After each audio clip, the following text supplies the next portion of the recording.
ಚುರುಮುರಿ ಮಾಡ್ತೀವಲ್ವ ಆ ಪುರಿಯಿಂದ ಕೆಲವರು ಪುರಿ ಅಂತ ಕರೀತಾರೆ, ಕೆಲವು ಕಡೆ ಮಂಡಕ್ಕಿ ಅಂತ ಕರೀತಾರೆ. ಅದರಿಂದ ಈ ಮದ್ದೂರು ವಡೆ ಮಾಡಿದ್ದೆ. ತುಂಬಾ ಚೆನ್ನಾಗಿ ಬಂದಿತ್ತು. ಮಾಮೂಲಿ ಮದ್ದೂರು ವಡೆಗಿಂತ ತುಂಬ ರುಚಿಯಾಗಿತ್ತು. ಜೊತೆಗೆ ತುಂಬ ಸಾಫ್ಟಾಗಿ ಕೂಡ ಬಂದಿತ್ತು. ಈ ಮದ್ದೂರು ವಡೆ ಮಾಡ್ಕೊಳ್ಳೋದಕ್ಕೆ 1 ಬೌಲಷ್ಟು ಪುರಿ ತೊಗೊಂಡಿದ್ದೀನಿ. ನೋಡಿ, ಈ ಬಟ್ಲಲ್ಲಿ 1 ಬೌಲಷ್ಟು ಪುರಿ ತೊಗೊಂಡಿದ್ದೀನಿ. ನಮ್ಮ ಕಡೆ ಈ ರೀತಿ ದಪ್ಪ ಪುರಿ ಸಿಗುತ್ತೆ, ಕೆಲವು ಕಡೆ ತೆಳು ಪುರಿ ಸಿಗುತ್ತೆ, ಅದರಿಂದಲೂ ಸಹ ಮಾಡ್ಕೊಳ್ಬೋದು.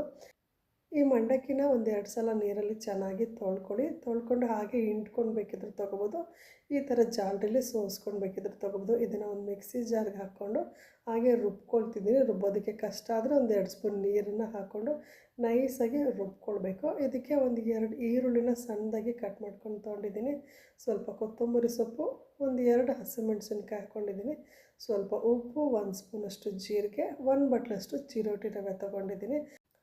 1 ಬಟ್ಲಷ್ಟು ಮೊಸರು ತೊಗೊಂಡಿದ್ದೀನಿ. ಮೊಸರು ಗಟ್ಟಿ ಮೊಸರು ತೊಗೊಳ್ಳಿ. ಈ ರೀತಿ ಕಲಿಸ್ಕೊಳ್ಬೇಕು. ಮೊಸರಲ್ಲೇ ಕಲಿಸ್ಕೊಂಡ್ರೆ ಸಾಕಾಗುತ್ತೆ, ಮತ್ತು ನೀರು ಹಾಕೊಳ್ಳೋದು ಬೇಡ. 1/4 ಟೇಬಲ್ ಸ್ಪೂನಷ್ಟು ಅಡುಗೆ ಸೋಡಾ ಹಾಕ್ಕೊಂಡು ಈ ರೀತಿ ಕೈಯಲ್ಲೇ ಮಿಕ್ಸ್ ಮಾಡ್ಕೊಂಡಿದ್ದೀನಿ. ಈರುಳ್ಳಿಯಲ್ಲಿರೋ ತೇವಾಂಶ ಜೊತೆಗೆ ಮೊಸರು ಅಷ್ಟೇ ಸಾಕಾಗುತ್ತೆ. ಸ್ವಲ್ಪನೂ ನೀರು ಹಾಕ್ಕೊಂಡಿಲ್ಲ.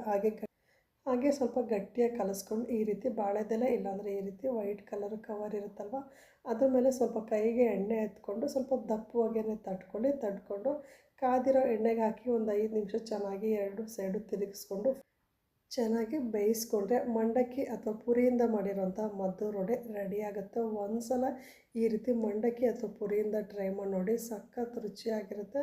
ತುಂಬಾ ಡಿಫ್ರೆಂಟ್ ಟೇಸ್ಟ್ ಇರುತ್ತೆ, ಸಖತ್ ಸಾಫ್ಟಾಗಿ ಬರುತ್ತೆ. ಈ ವಿಡಿಯೋ ಇಷ್ಟ ಆದರೆ ಲೈಕ್ ಮಾಡಿ, ಶೇರ್ ಮಾಡಿ.